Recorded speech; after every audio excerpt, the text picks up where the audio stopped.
Yo guys, what is going on? Welcome back to the FIFA Flow podcast, guys. Today we got another episode, a bit of a shorter episode, guys. We're going to be talking about Germany versus France. We're going to talk about the departure of Marco Verratti, the best midfielder in the world, in my opinion, of course, as a PSG fan, one of my favorite players, if not my favorite player at PSG, and even my favorite player in football at the moment, even of all time. From what I've seen, from my experience of watching football, Marco Verratti, club legend, passionate player, amazing player. So I want to talk a bit about him as well. Who is going to be the replacement? Who is going to be the heir of Marco Verratti at Paris Saint-Germain?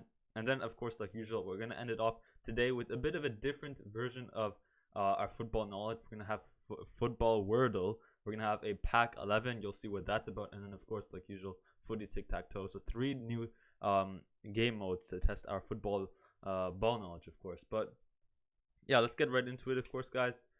Starting off with, of course, Germany versus France. Great game. I didn't watch the full game, of course. I was eating food while watching a bit of the first half, and then I had to get ready to go to class, of course. I'm out here on the island for university on the campus, so of course had to go to class. But Germany versus France, great game. That first goal, though, Germany. I was going into this game expecting Germany to play very sloppy. You take a look at Germany coming out of 5 straight games without a single win, 1 draw and 4 losses. They lose 4-1 to Japan. I want to talk a tiny bit about that. I was watching a bit of the highlights.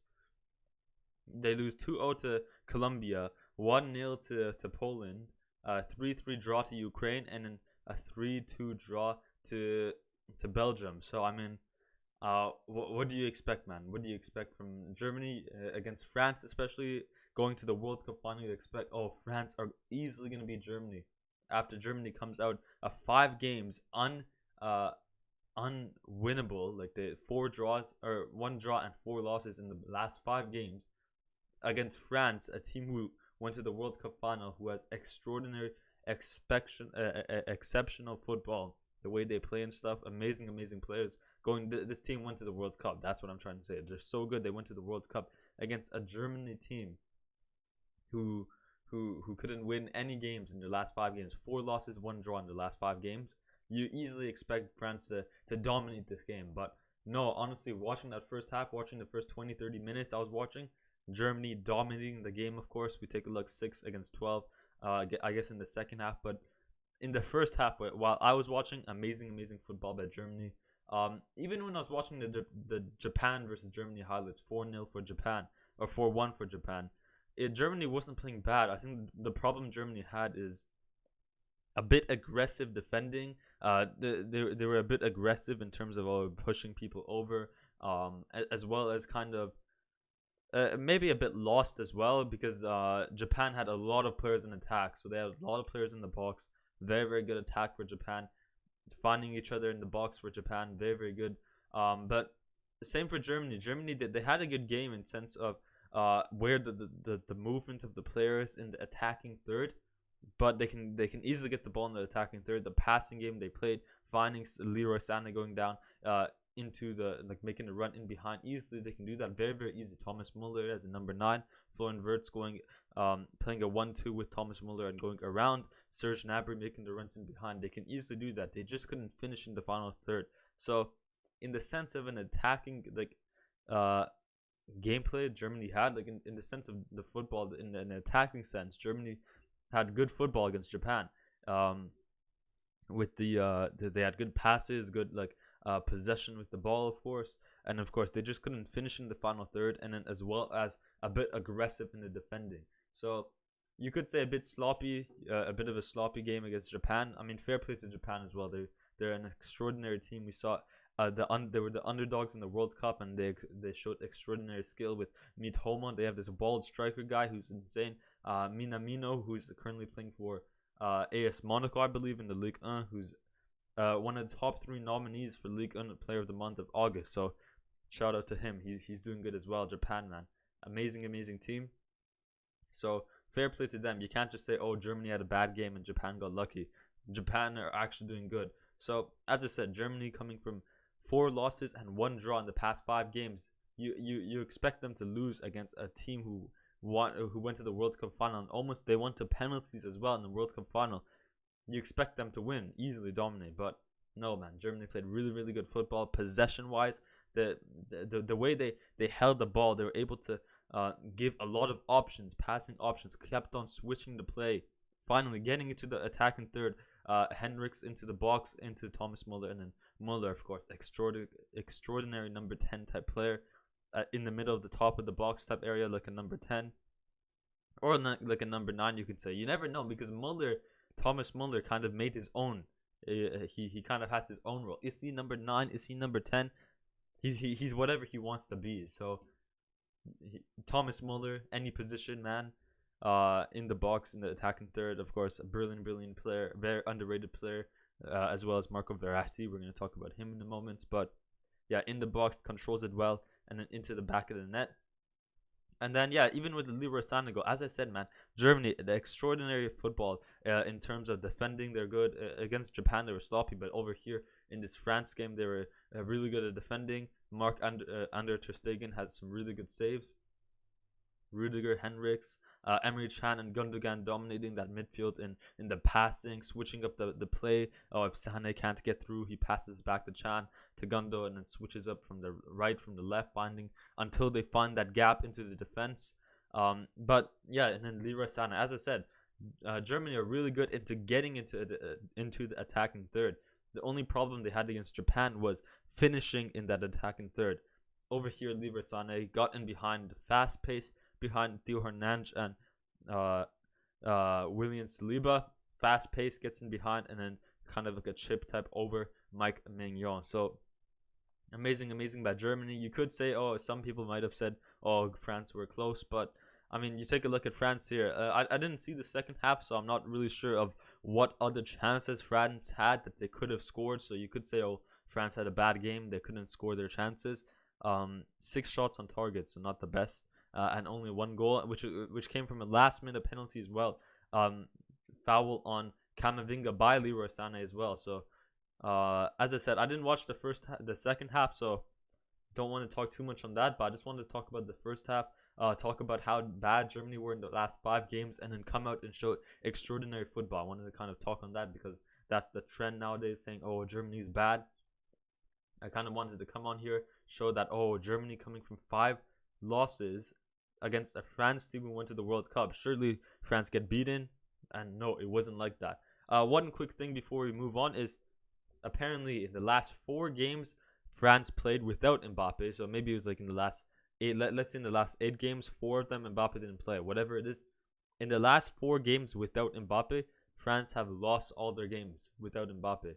So that goes to show how good of a player Mbappe is. You could say that. At the same time, you can also say that, like, no offense to these guys are extraordinary players, but France without Mbappe, it does make sense that France don't play well without Mbappe. You take a look at Antoine Griezmann. I think he's a great player at Atletico de Madrid, a number 7, a striker, gets in behind and shoots. But at the same time, when he plays for this France team, it plays out differently, where he's more of a number 10 type player. He kind of drops back into the midfield, helps defend a bit, and then he makes the passes, or if he gets a chance at a striker role, he makes the shot. So he's kind of like a false 9, a number 10 type player. We saw at the World Cup, he was playing in that midfield area, in that right center mid role. So for Griezmann, this is not something he always does as a right-sided striker. Maybe for Atletico Madrid, but in this France team, you're playing with different roles players. He kind of drops back, lets Kingsley Coman go. So that's one thing. Colomwani, I think he's a great player as well. PSG legend, of course. He just joined PSG, not a legend, but of course PSG is star, is what I wanted to say.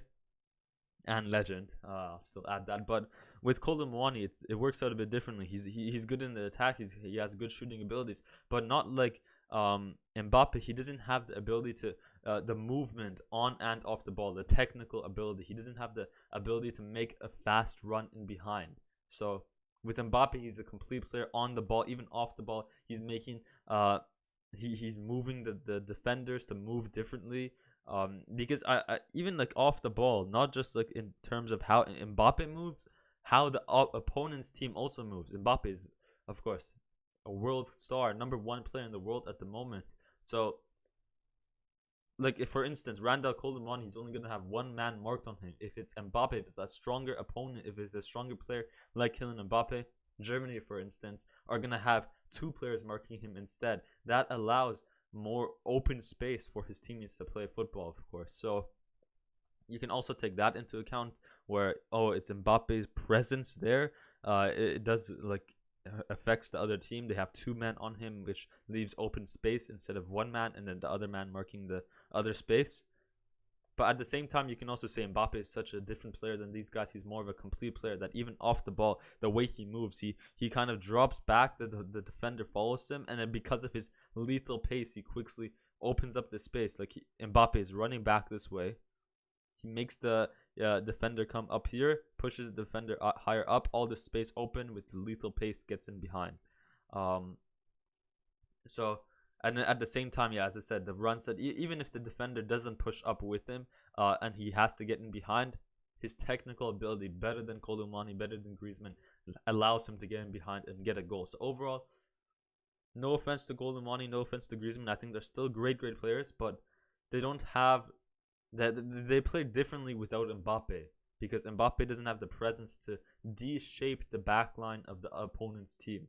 With Colomani, he's a great player in the attack. He doesn't know how to make attacking runs like Mbappe. With Griezmann, he's not really a number 9 type player, a right-sided striker. He's more of a midfield, drop into defense, a false 9 type, kind of like Messi. You see Messi, he starts in the attack, he drops into the midfield, retrieves the ball, and then passes it forward from there. So Griezmann, more of the playmaker of the team, you could say. Just wanted to note that out. So I don't think France are bad without Mbappe. They just play differently without Mbappe, because tactically the players play differently. So I think if Randal Colomani learns how to make those runs in behind and maybe is better on the ball, then they can play more around Colomani, or fast-paced player to make the run in behind and stuff type player. So just wanted to note that as well for how this France team plays. Of course, Marco Verratti leaves the club, guys. I'm very sad. Marco Verratti, one of my favorite players. We talked about him a few months ago, or about a month and a bit ago. We talked about him. There was rumors of him leaving, and I talked about him back then. But of course, Marco Verratti, passionate player, always hungry for the ball. He's small, so he can easily tackle players without getting a whistle blown at him for foul. Easily tackle players to retrieve the ball. Very good. As I said, because of his small height, you could say that in the league, a very physical-oriented league, that he might not be a good player because he's pretty small. He might just get bodied easily. But that smallness allows him to kind of have that explosive run like Lionel Messi, and also have those good agility and balance on the ball, good dribbling, good small touches to dribble very fast like Lionel Messi. So that is an advantage for him. Just quickly move the ball in the midfield, do a turn to the left, to the right, get away from the opponents in the midfield, and play the ball. And that's what Marco Verratti is very good for. What a player, man. Most decorated player in the Ligue 1 as well, with 30 trophies at Paris Saint-Germain over the last decade. I think 11 years he was at the club. 2012, I believe, he joined. And then, who's going to be replacing him? Warren Zaire-Emery. I love him. Great defender, or midfielder. Came from the academy as well, so he's an academy player. You could say, the club did him dirty. They could have used him more. He's a fantastic player, Marco Verratti. But at the same time, we had upcoming players like Warren Zaire-Emery. Why not sell Verratti while we can for money, and just use our academy players and develop them instead easily? So we make money off Verratti before he deflates in price, and then at the same time, we're also improving an academy player for the future as well. So deal there. I would have kept Verratti as well still. I would have loved to kept him. But in terms of the economic situation, in terms of, let's sell Verratti now in this Saudi or Middle Eastern, you can say, because he went to Qatar, in this Middle Eastern revolution era, let's sell him for a high price before he deflates in price, and just develop our academy player instead, as well as he's going to be here longer for the future as well. So makes sense economically wise, makes sense. And Warren Zaire-Emery, great player as well. I love him as a player. He's great at retrieving the ball, fighting for the ball. Great. Him, Vitinha, and Ugarte, great link up. So can't wait to see him develop more as well. So that is pretty much the news there. Nothing much I wanted to talk about. Let's end it off, of course, by doing some footy Tic Tac Toe. Okay, so we have 3: footy Wordle, footy Tic Tac Toe, and then football pack 11. You'll see what that's about. Let's go with Wordle. Let's go with the Mbappe. Not Mbappe. Let's go look at Verratti. It spelled it wrong, but it lets me do it still. So Bernat. No, but it's not ER. Oops, my bad.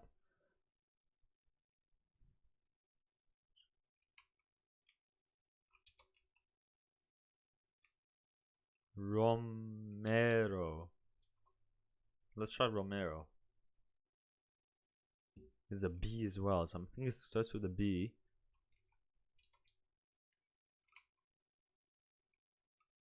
Bremer, man. Center back at Juventus. Brazilian center back at Juventus. Ball knowledge. Rashford celebration.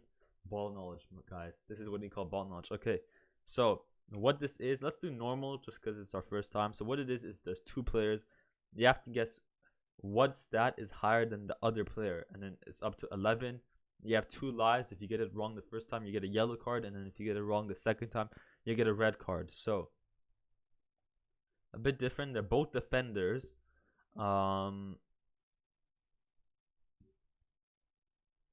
think Ben Davies would play more for Spurs than this guy does for Villarreal, because Villarreal, who do they have? They have Pau Torres. I know for sure he definitely starts more than this guy does, and I think they have another guy as well. So like this guy won't get as much playing time. He's gonna get subbed off more, so this is gonna be less. Goals, fouls 1. I'm gonna go fouls 1. Yeah, see. Oh no, subbed off only. Okay. Anyways, I got it correct still. Actually, any of them would have been correct technically. Stefan Zavic.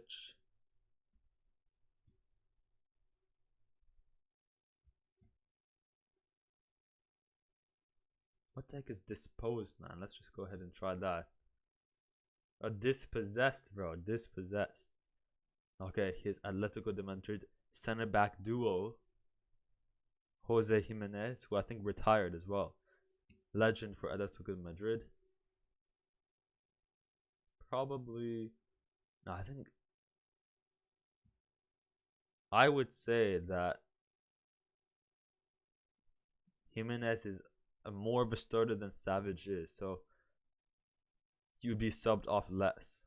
Yeah, there, see? VVD, definitely not fouls 1.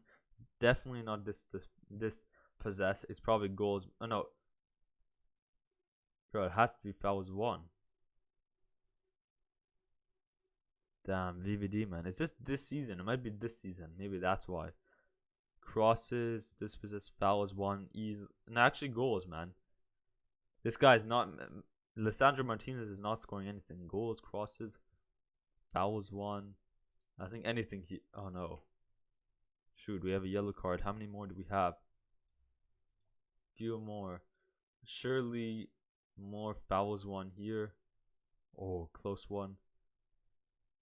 Vitinha at PSG, midfielder. So you could say probably fouls 1 again. So he's a defender, so he would win more fouls. Or he would get more fouls at least. I want to say crosses, but with the way that dispossessed crosses worked as well, because he's more of a midfielder, so surely he does more crosses than a center back. Fouls 1, dispossessed, crosses. Yeah, no, Koundé is not doing any crosses. Never mind. Unlucky. But yeah, basically what the point is 2 players. You have to guess what the higher stat is than the other player, and then you have 2 chances to get to the end. So unlucky. Let's end it off with the footy Tic Tac Toe like usual.